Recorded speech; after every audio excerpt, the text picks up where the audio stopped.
Hello, and welcome to Higher Voltage, a podcast that explores the ins and outs of higher education marketing and touches on all aspects of the business of higher education.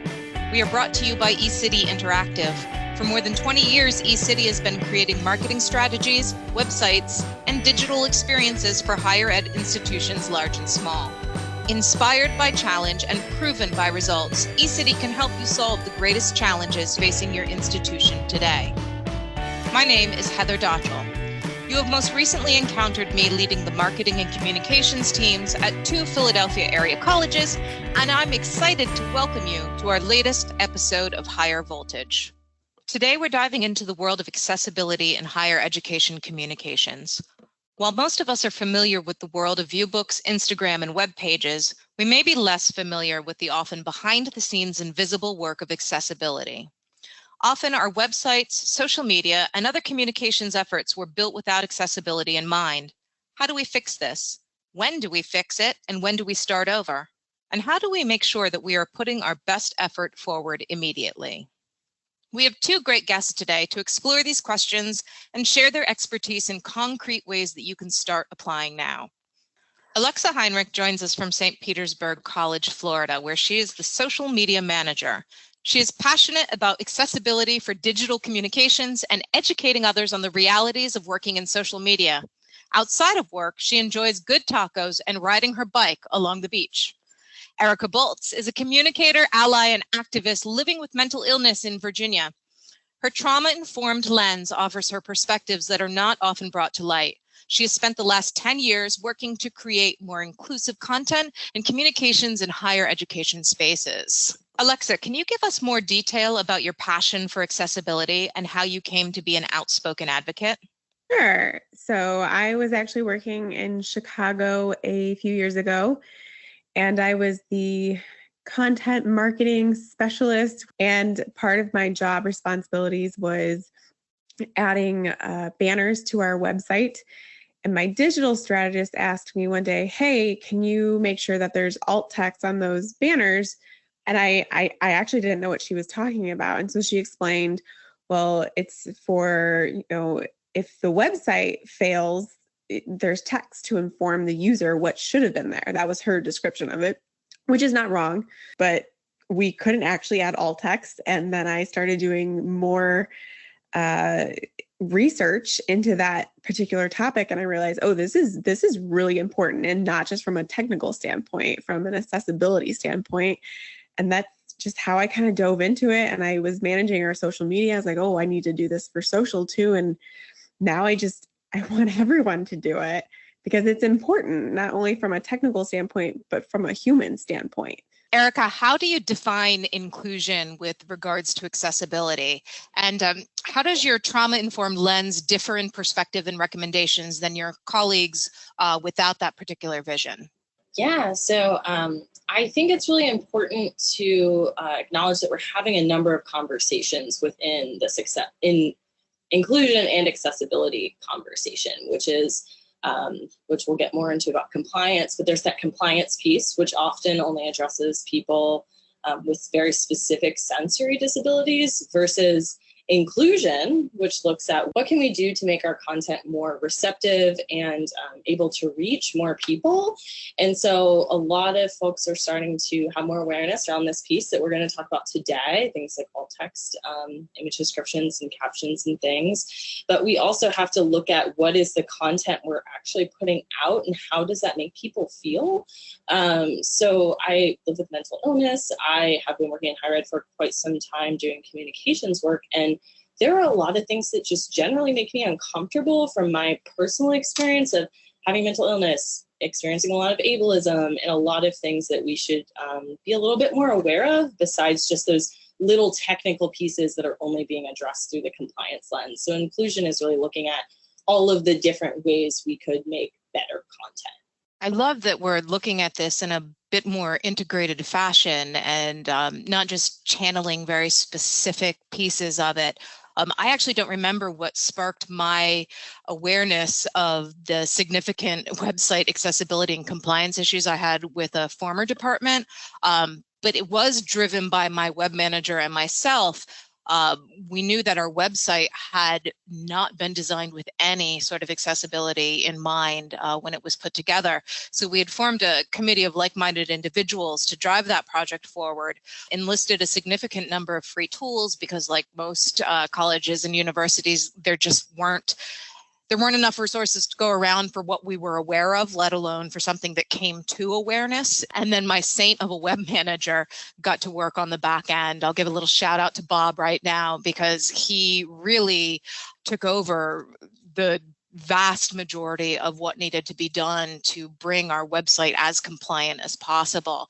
But our efforts were largely focused on that website, and this topic is so much larger than that, as you're pointing out. So what I'm hoping for us to do today is to raise a bit more awareness for the significant need for higher education in general, but marketing and comm units in particular, to evaluate all of their vehicles today, specifically for digital communications.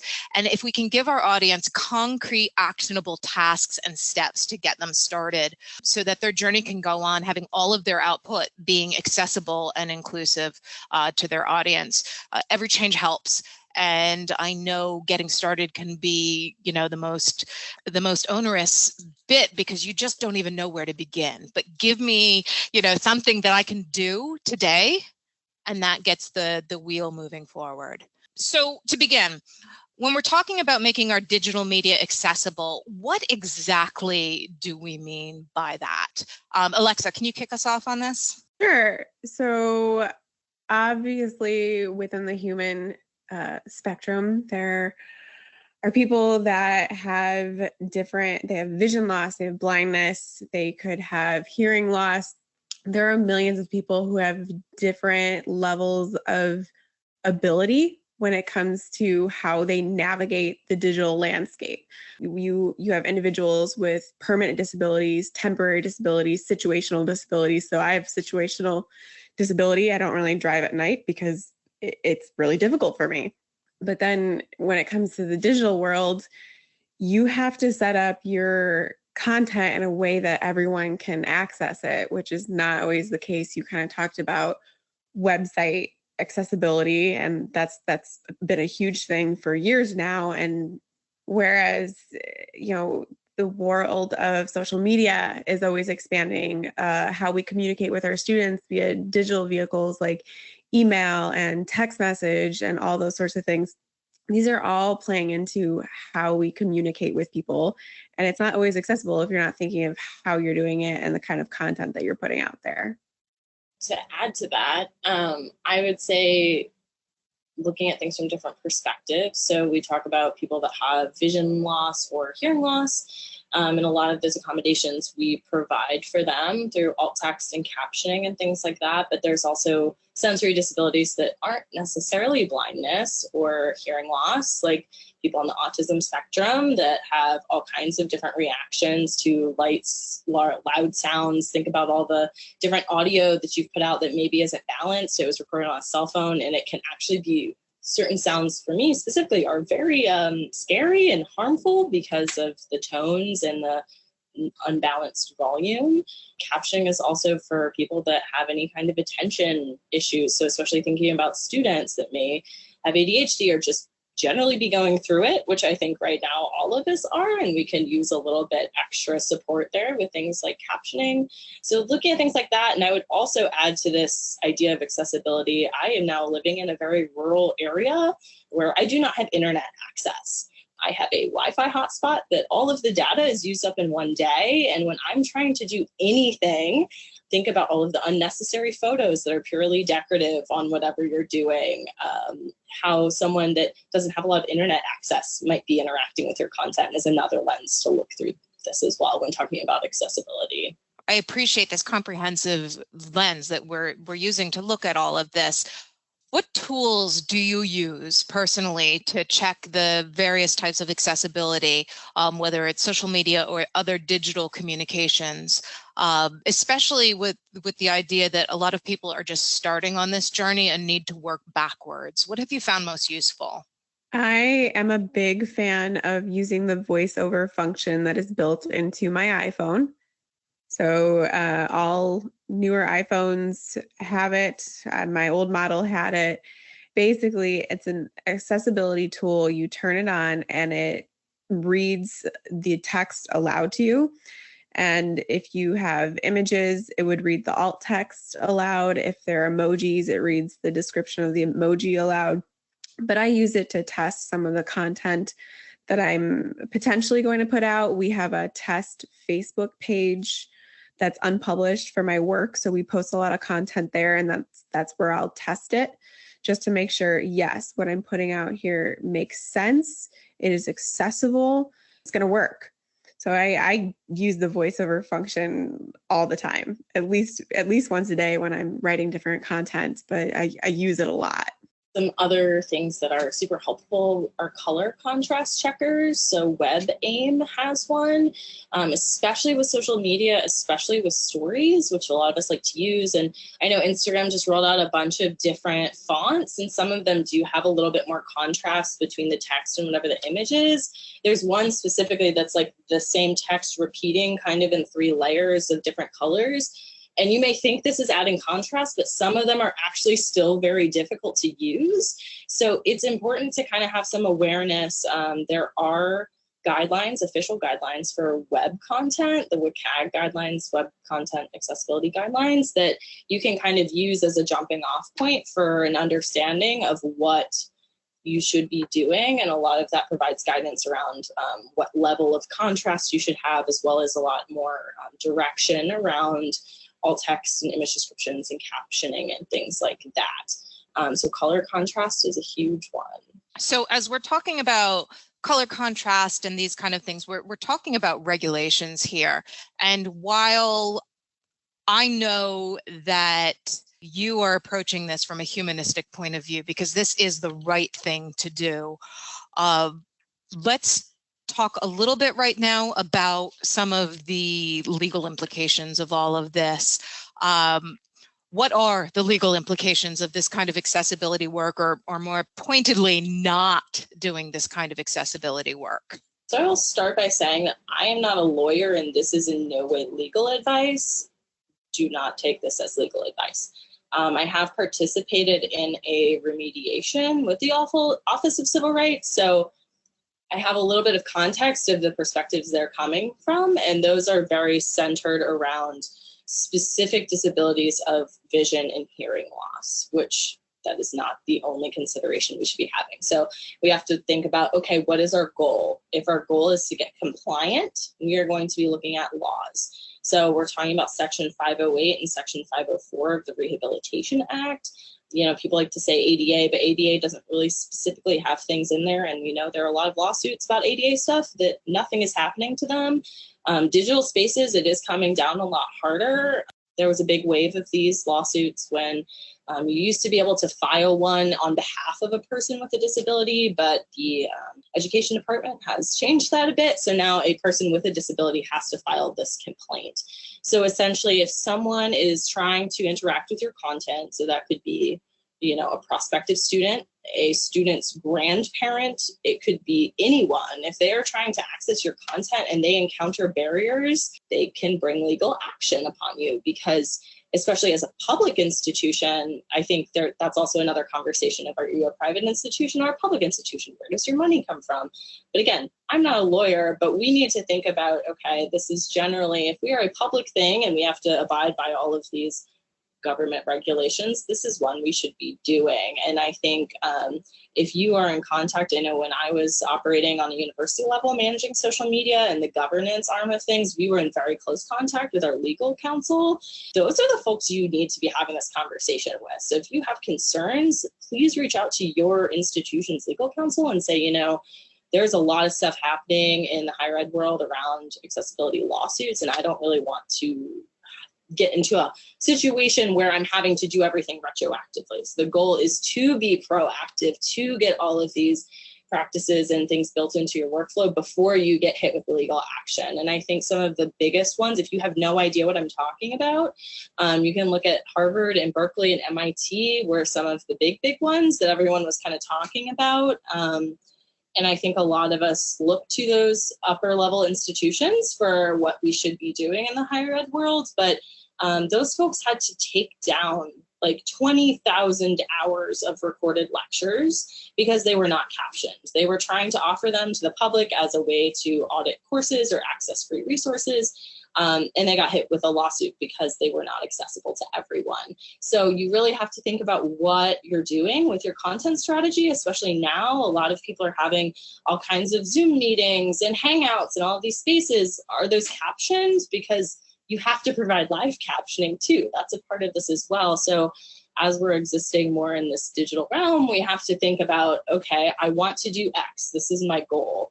How can I achieve this while making sure that as many people that may want to participate can participate? And that's just kind of a very loose framework to start thinking through some of these things and thinking about content and what you really should be providing to make sure folks can access it.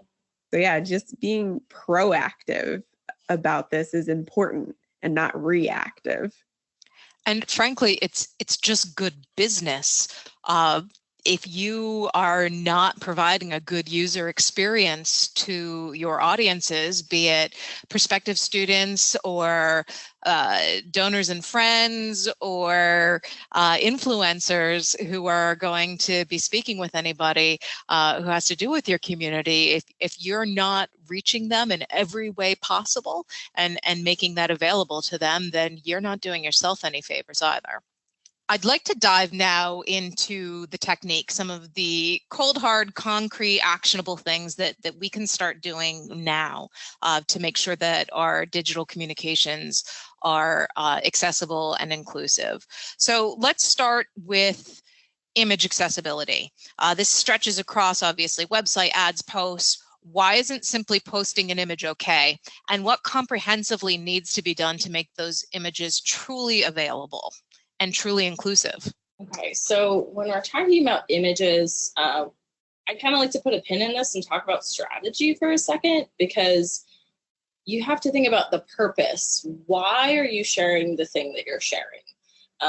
We talk about what's doing really well in social. I think we copy each other a lot, whether it's intentionally or not. I mean, we talk about copying mainstream brands all the time, but we need to think about strategy and think about, why are we sharing that thing? Is that applicable to our community?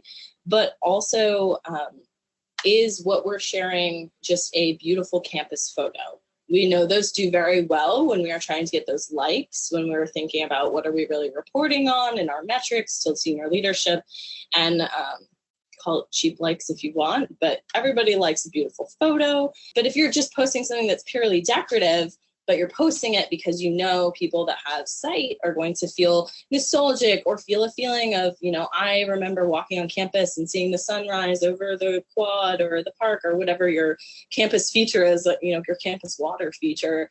You want to provide a description that puts people in that situation if they cannot visually see it. So Alexa mentioned earlier with the alt text in the web context of okay, well, if the image isn't loading, the alt text gives you context for what is that thing that's supposed to be there, whether it's a header or a graph or whatnot. So anything you're trying to communicate has to be available in plain text somewhere. So that might be in the body of your post, your caption. So if flyers, we have feelings about flyers, but if you're posting something that has text on it, especially, you have to make sure all that text is somewhere. Assistive technology like VoiceOver or JAWS or one of the many other screen readers can access it. So you can include that information in your caption, or you can use the official alt text field. It was a little bit interchangeable there for a while. Some social media platforms were saying image description. That was Twitter. Other people went more on the alt text kind of way. I think Twitter has now moved back to alt text as well.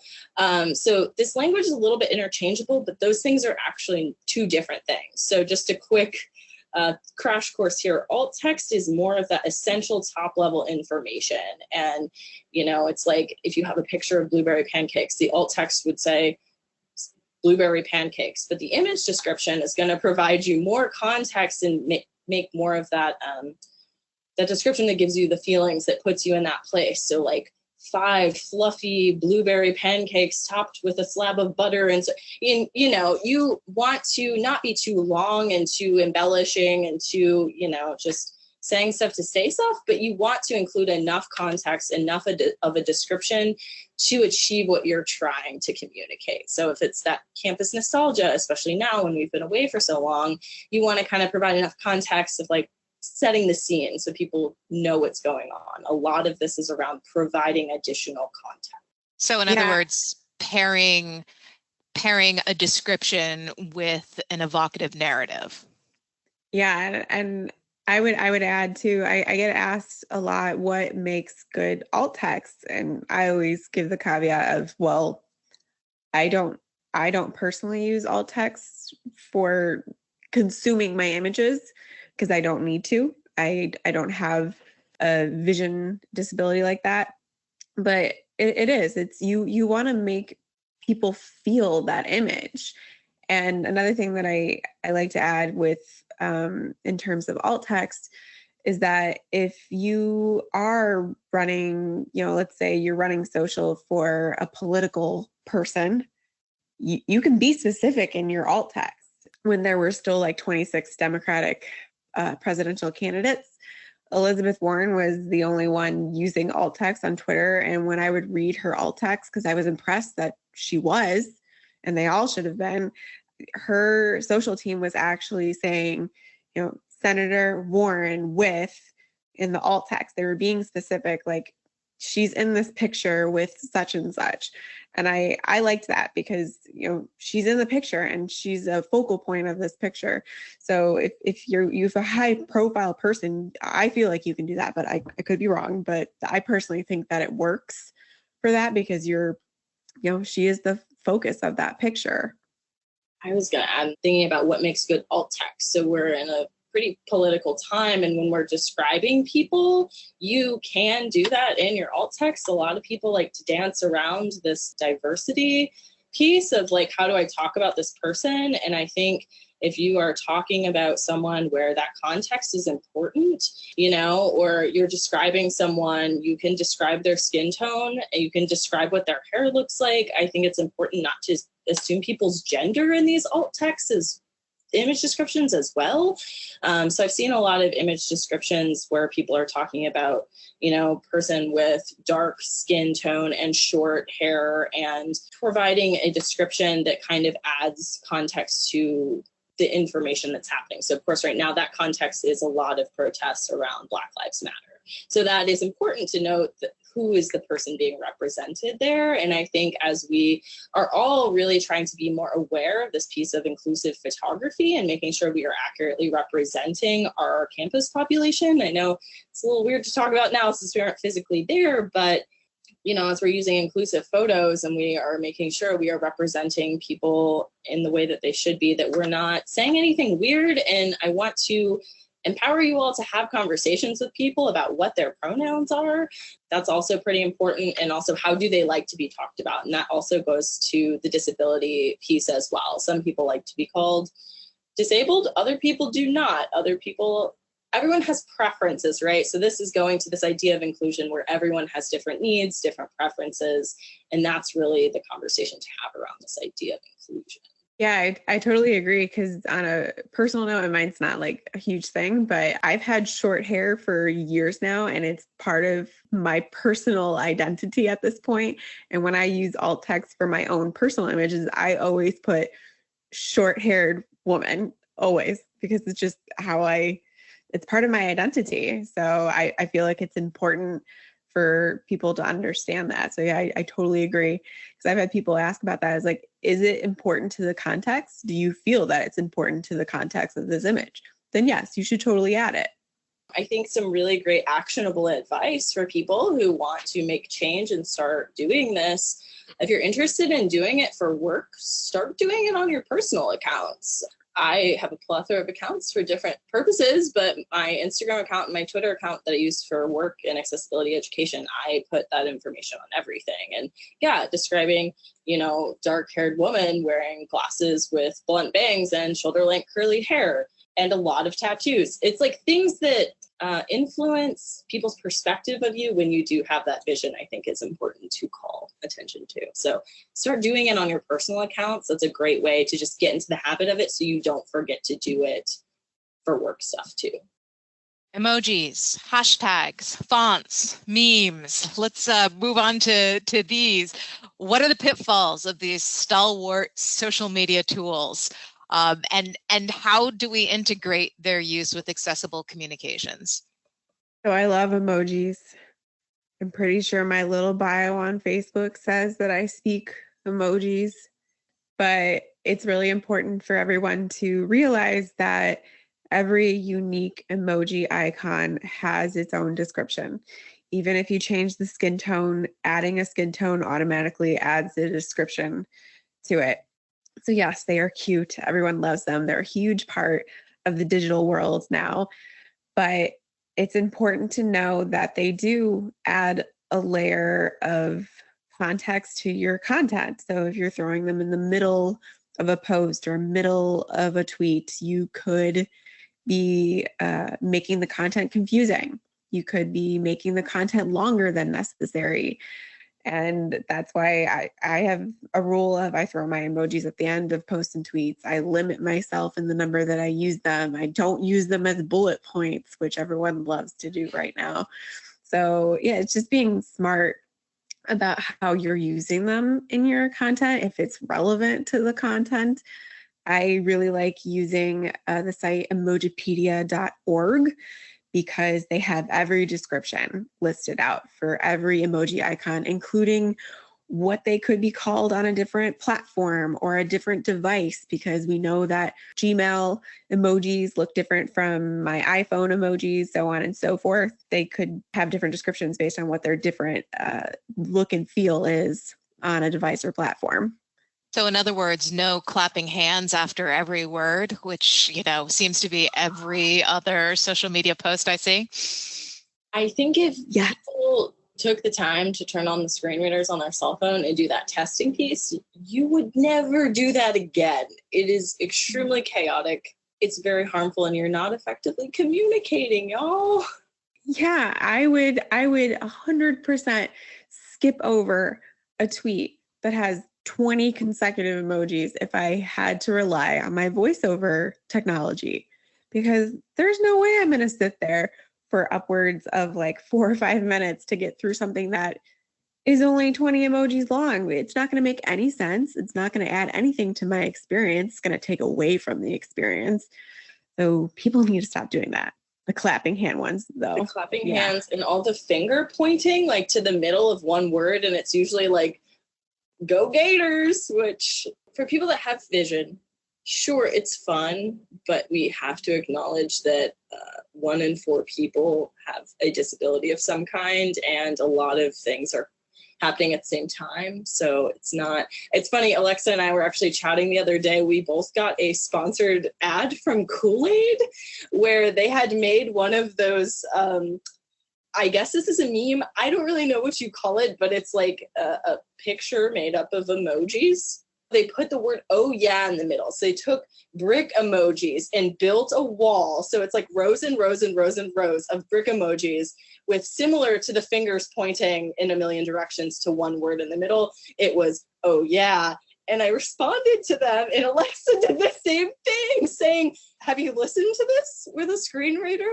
Big corporation that should know better. But that's the thing, is a lot of us, quote unquote, should know better. But this conversation we're having now, the conversations I have with just about anyone I meet who, when they find out I work in social media, want to talk to me about it. And it's that awareness piece of like, slow down. It's not just about pushing things out. It's not just about quote unquote going viral. And it's not just about how many followers and likes you have. It's social media is a communication tool. And yes, you can have fun, but there are responsible ways to have fun on social media that don't involve so many emojis.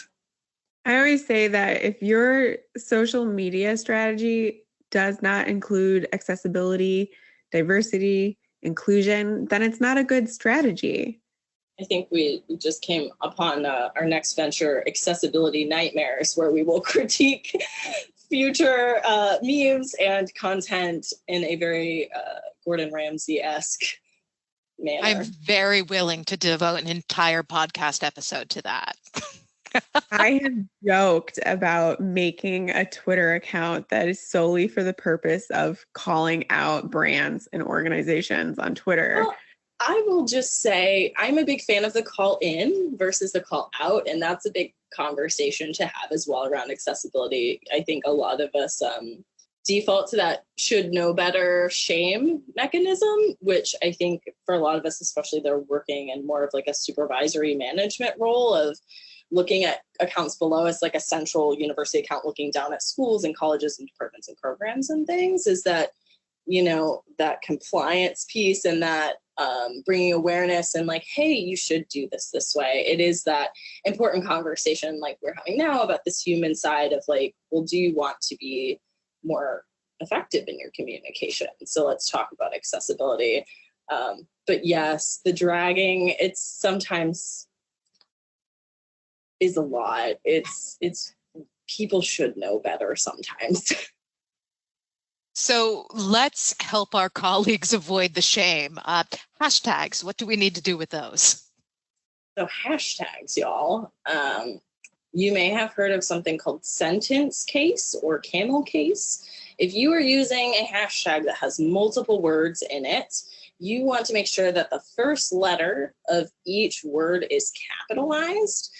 This not only helps screen readers know what the heck is going on, it also lets sighted folks be able to read things, because I'm sure we've all seen the hashtags where if you read them in a little bit different or you switch the letters around a little bit, they are communicating something that would maybe not be super appropriate for your higher education institution. So we want to make sure we, again, are effectively communicating. And while we're talking about hashtags, I'll also add on acronyms.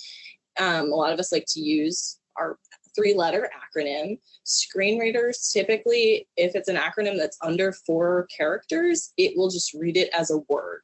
So when I was at Virginia Commonwealth University, VCU, a screen reader would read it as VCU, which is funny, but it's not effective communication. And to add that another layer of the acronym piece of automatic captions, we want to make sure we're not using automatic captions because it's transcribing everything. You got to go back and check them because it'll often push your acronym in incorrectly.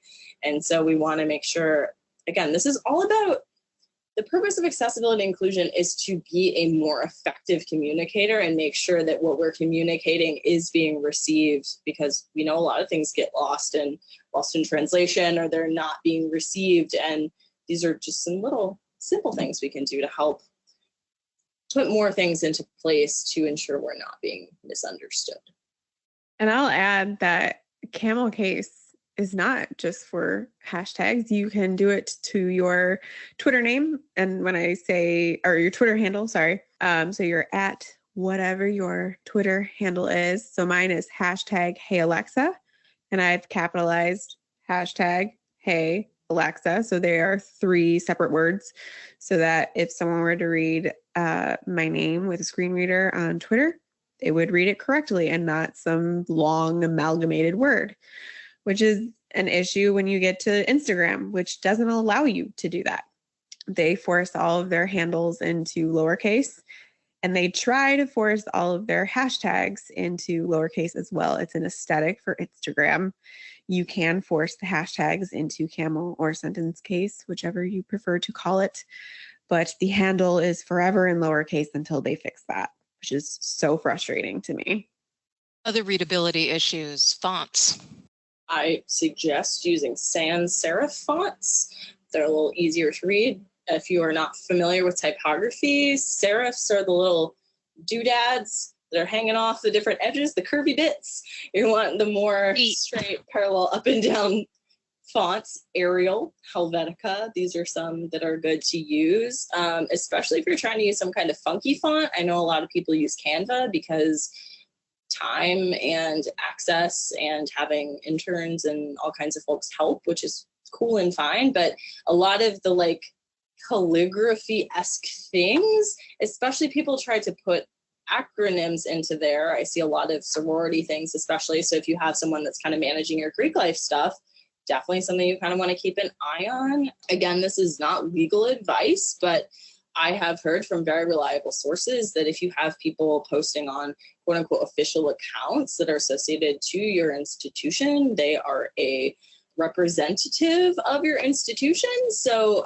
thinking about takeovers and things, we kind of have to think about what are we communicating to the people that are participating that aren't regularly creating content but would be doing something. So looking at a lot of those affiliated accounts, and kind of governance is a whole other ball of wax, but you kind of have to look at how you have those things set up. And so of course sororities are not the only folks. That's very stereotypical, I shouldn't say that, but a lot of people are using a lot of these very elaborate calligraphy things that are very difficult to read, and then adding the difficult font with the color contrast issues.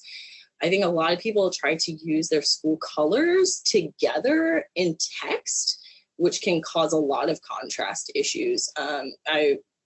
Most recently I was working at University of Florida Health, but their colors are orange and blue, and people like to use orange font a lot, and that's very popular right now. Orange is trending, I suppose, but orange font is not such a good idea.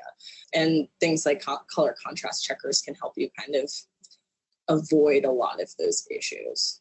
Yeah, and a huge trend right now on, we see it a lot on Instagram, but it started to bleed over into Twitter, is people using these like fancy Unicode characters. So they copy and paste it off of a website that generates the text for them, and they paste it into Instagram or Twitter or whatever platform they happen to be on, to make to give more of an aesthetic to their type. So it's bold, or it's italic, or oh my gosh, it's in cursive.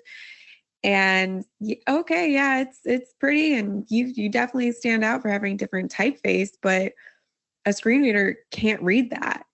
Instagram announced their new fonts the other day, and they did it in a tweet that used those fancy Unicodes, and they used a bunch of them. And when I used my voiceover on it, it didn't pick up anything. It skipped over. It was just this blank in the context. So you just really want to avoid using those. Use the fonts that the platform is already giving you. Also, just from a time standpoint, how much time are you wasting going to these websites and, okay, I'm going to type this in, I'm going to find the font I want? Like, that just seems like excessive work, especially if you're a professional digital communicator.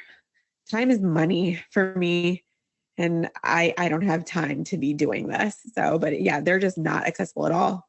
And memes. How about memes? I specifically want to talk about memes, especially thinking about not only, we know that if there's text on an image, it has to be somewhere a screen reader can access it, but we also want to look at this from more, from other perspectives of inclusion. I see a lot of people who just copy popular memes and make them somehow relevant to their campus, which I think that also goes back to the strategy question of why are you doing this? But there was a meme going around for a while that was pictures of different people, like this is what my profile photo is on Facebook versus LinkedIn versus Instagram versus Tinder. And there were a lot of, in my opinion, Title IX questionable sexual gross things happening in this Tinder context. And as a sexual assault survivor, that's really uncomfortable. And I think you're actively charged with bringing a more awareness of like,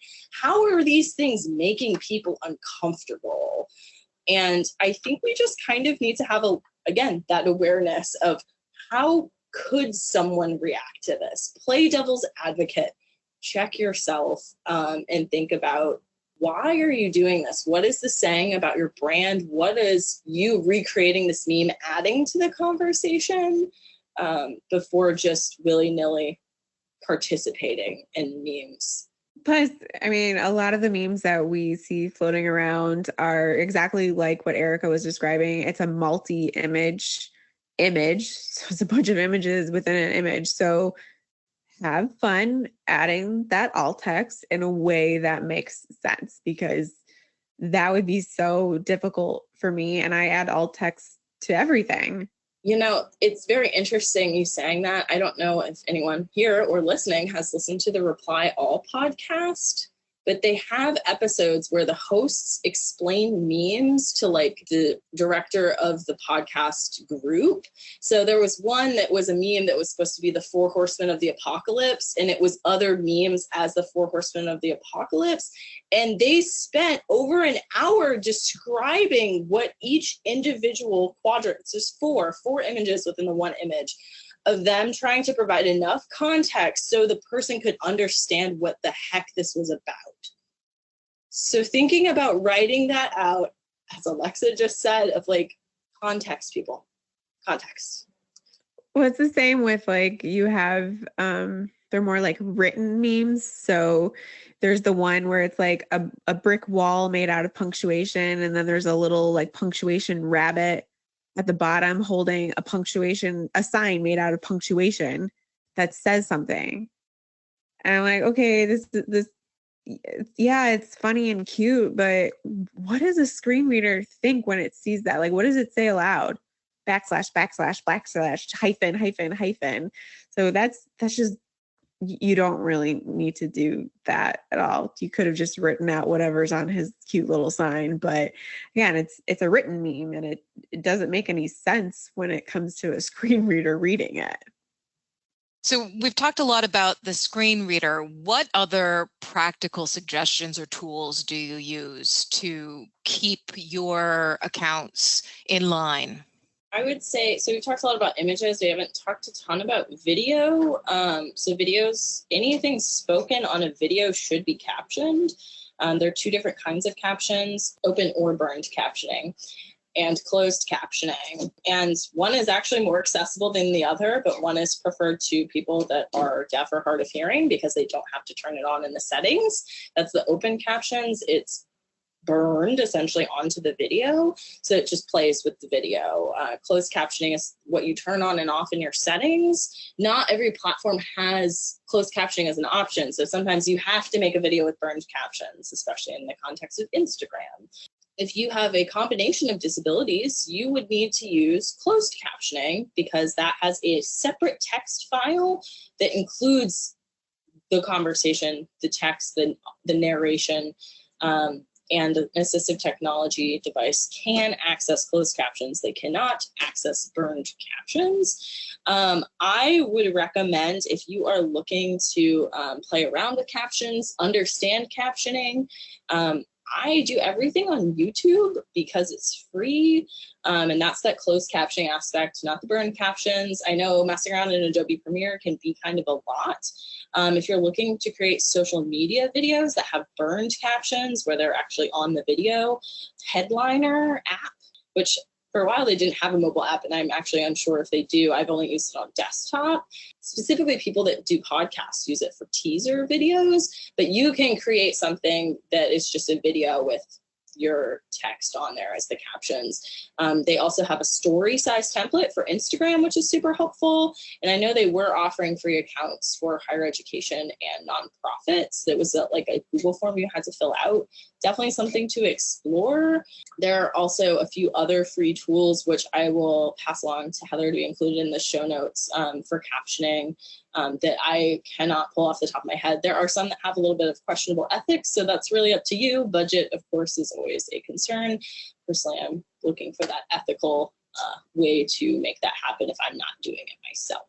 But it's super easy captioning when YouTube, you let the auto captions populate, you go back, you listen to the captions, watch the video, read them, and make sure you go through and correct all of the errors, because it's based on a lot of things. People will say, oh, well, it's pretty good now. That's depending on the quality of your audio, how fast the person is talking, if they have an accent, if there's background noise.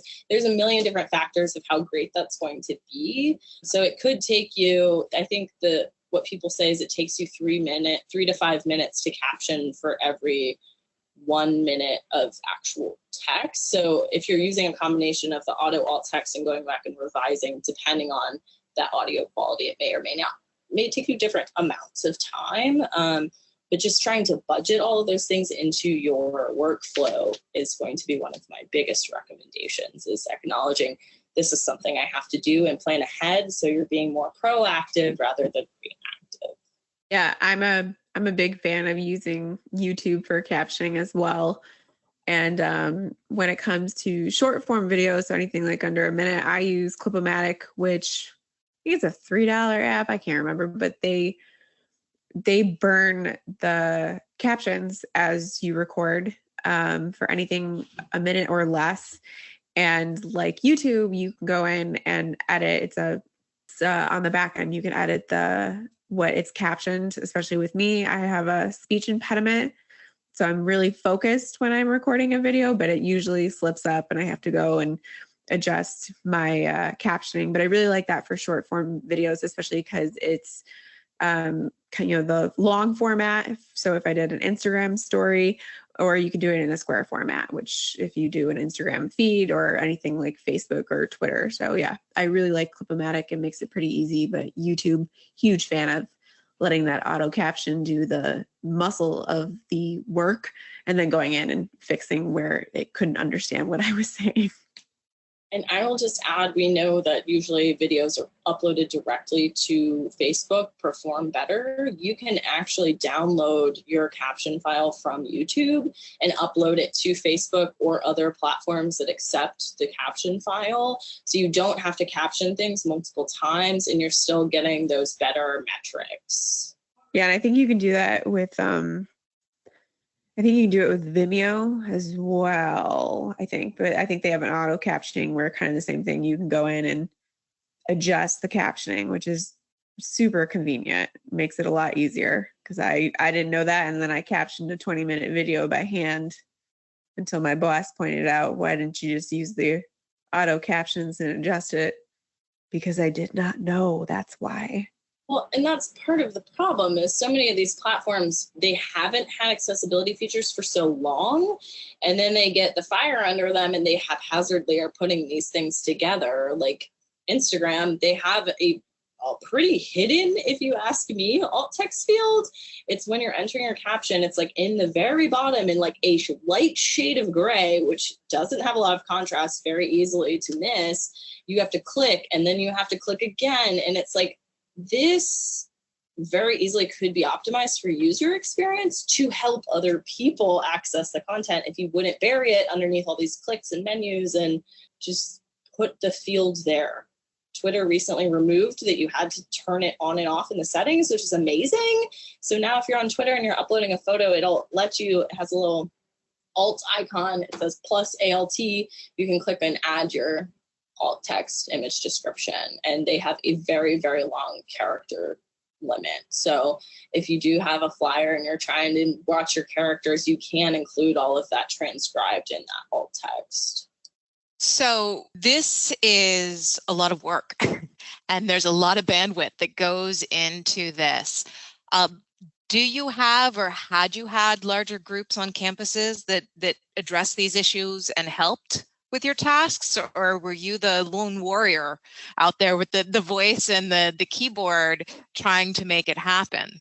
So when I first got involved in this work, we were in a lawsuit. So it was required for every single person to include these accessibility accommodations with their content. So I was doing all of this not completely alone, but mostly alone, because I was the point person for the education piece. So I was doing all of this for the main upper level university accounts, as well as training almost 1,000 social media managers across the university onto campuses.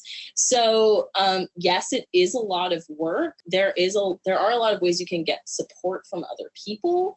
We did have an intern for a while, a paid intern, please pay your interns, who would help with that auto captioning piece. So we would let it auto caption and we would have an intern sit and listen and edit.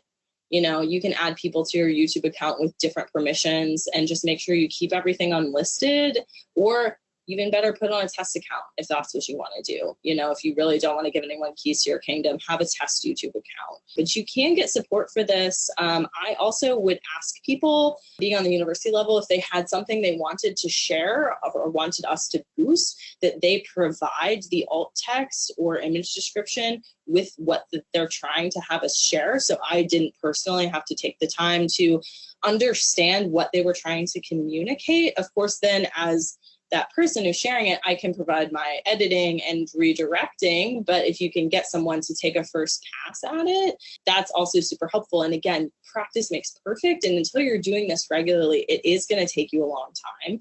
And you are going to be confused kind of about what is the most important thing. But that, again, comes back to the strategy of why are you doing it? So just acknowledging that it does take practice and it will get faster and easier, and you can pull other people in for support is really important to know. Yeah, I totally agree. And it really does come down to education. When I started at St. Petersburg College a little over a year ago, they were definitely captioning videos and they were adding alt text to their blog images. So I'm like, okay, that's a really good start. And then I was just kind of pushy about it when I would get supplied content for social media. And I did a lot of pushing back initially because, I get event flyers. We're a college. We do a lot of events when there's not a pandemic. So I would do more pushback, and I would always explain to people like why I'm pushing back. I'd explain to my supervisor and my director, like, it's not that I don't want to share what they're sending me. It's just that it's not accessible and it needs to be better. And I know at first they were probably just like, okay, you're making this more difficult. But now if someone sends something over, if I can't get to that email, my boss or my director are the first people to say, no, we need something more accessible. Alex cannot share that on any of our official channels. That's a problem.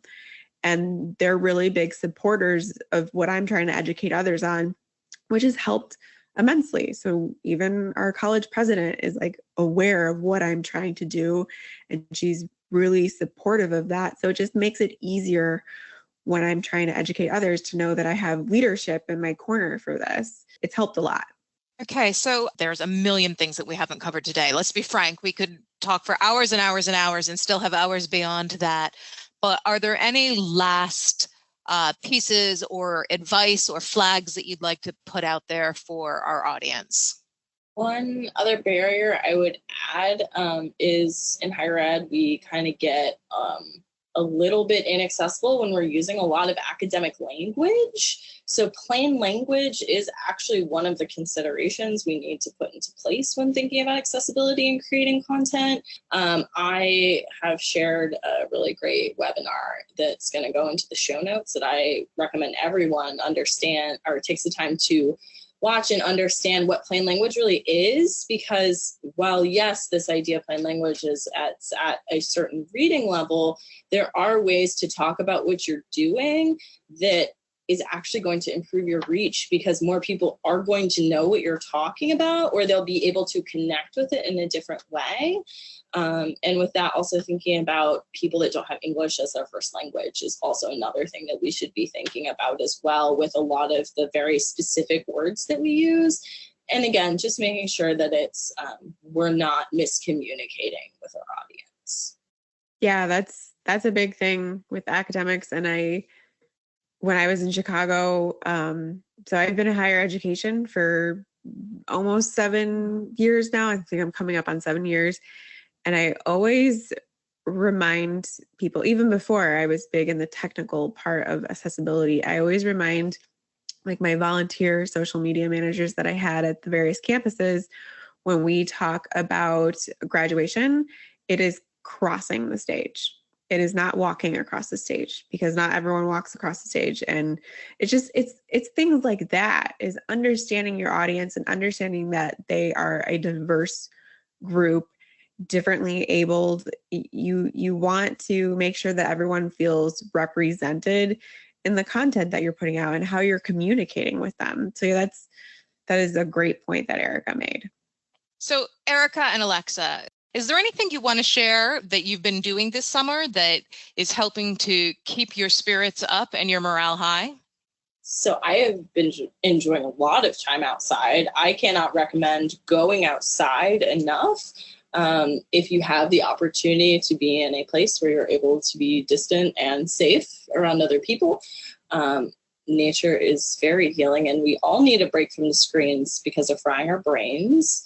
I am also reading a book called Care Work right now, Dreaming Disability Justice, which I think provides a really interesting framework, thinking about what does inclusion and support for disabled people look like. The author's last name I cannot pronounce, but her first name is Leah, and I can also send that along for the show notes if you would like to link to it. I also spend a significant amount of time outside. I live on the beautiful Gulf Coast. I mean, I live with my parents because I moved here from Chicago, and Chicago is an expensive city to live in.